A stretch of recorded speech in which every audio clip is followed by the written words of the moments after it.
अगर दिन में किसी भी समय नींद आप पर धावा बोल रही है तो आप केवल 24 कौर खाना खाइए। आप देखेंगे कि आप सुबह 3:30 बजे उठ जाएंगे। हर कौर 24 बार चबाएं। आप देखेंगे कि खाना खाने से आलस नहीं होगा। इस तरह खाकर आप शायद कभी बीमार नहीं पड़ेंगे।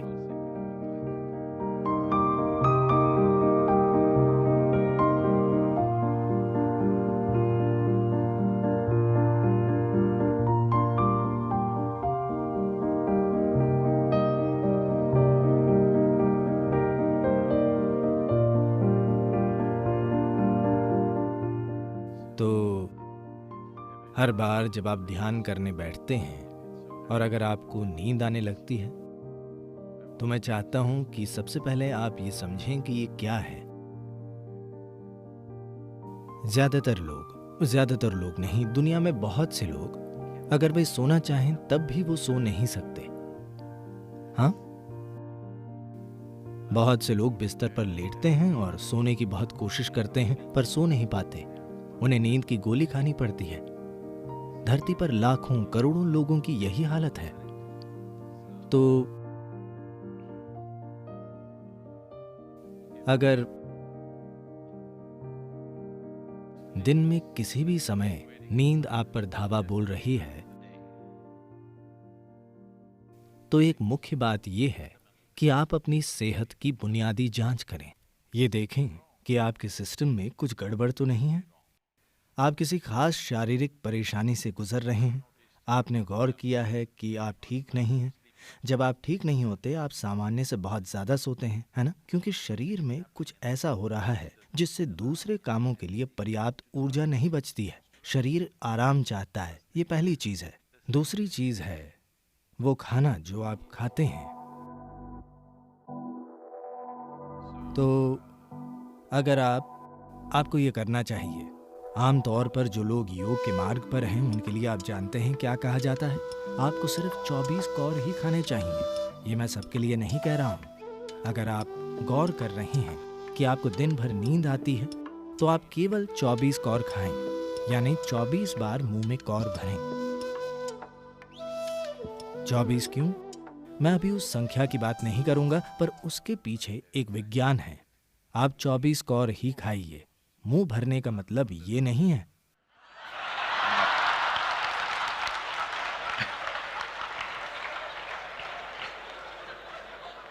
So essentially, your alertness depends on how keenly you manage your energies.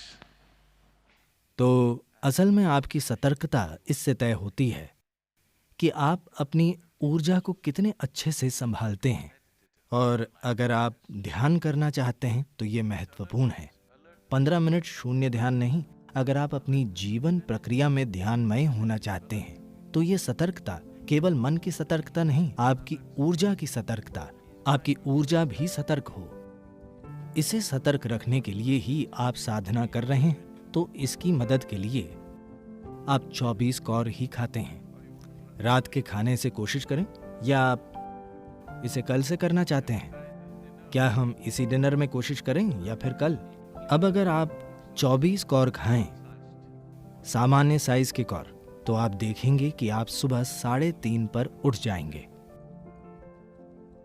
हाँ, समय को देखने के भारतीय तरीके में निमिष नाम की एक चीज होती है जिसका संबंध 24 से है। इसलिए 24 कौर खाए जाते हैं। आप 24 कौर खाइए, पर उतने ही समय में जितने में कोई पूरा खाना खाता है। जो भी, देखिए, आश्रम में जो भी सबसे ज्यादा खाता है, बस उनकी थाली देखिए। जब तक वो न उठें आपको भी वहीं बैठे रहना चाहिए। बस खाली बैठना नहीं, आपको चबाते रहना चाहिए। तो हर कौर को 24 बार चबाइए। 1, 2, 3, 4, 24 बार चबाइए। अब आप देखेंगे कि आप किसी दूसरे से ज्यादा समय लेंगे, पर आपका खाना पेट में जाने से पहले मुंह में ही पच जाएगा। इससे सुस्ती नहीं आएगी।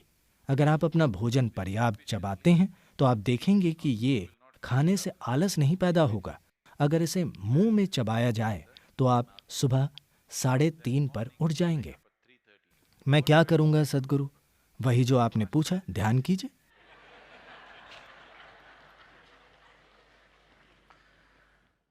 3 बजे, 3:30 बजे आपको भूख लगेगी, नींद खुल जाएगी।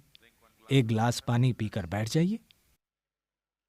अगर आपको पानी पीकर भी नींद आए तो कोई बात नहीं, 5:30 बजने में अभी समय है, आप थोड़ा ऊँघ सकते हैं। या जब आप उठें, सबसे पहले आप शौचालय वगैरह का काम खत्म कर लीजिए, नहाकर अपने बालों को गीला छोड़ दीजिए। आप बिना सोए 8 बजे तक साधना के अंत तक जगते रहेंगे। और कल सुबह के भोजन में भी अगर आप 24 कौर खाते हैं तो आप डिनर के समय तक सोने वाले नहीं हैं। उसे अच्छे से चबाइए। अगर आप अच्छे से चबाते हैं तो पाचन प्रक्रिया 1.5-2 घंटे में पूरी हो जाएगी और आपको भूख लग जाएगी। और रहने का ये सही तरीका है। अगर पेट खाली है तो इसका मतलब ये नहीं कि कुछ खाना ही है। आप बस पानी पीजिए और आप सतर्क रहेंगे, आप बहुत ऊर्जावान रहेंगे। आपका वजन कम नहीं होगा क्योंकि आपका सिस्टम उस भोजन का इस्तेमाल करना सीख लेगा जिसे आपने अच्छे से खाया है, न कि उसे बर्बाद करेगा। ये आर्थिक और पर्यावरण दोनों रूप से दुनिया के लिए बहुत अच्छा है और आपकी सेहत के लिए भी बहुत अच्छा है। अगर आप इस तरह खाते हैं तो शायद आप कभी बीमार नहीं पड़ेंगे।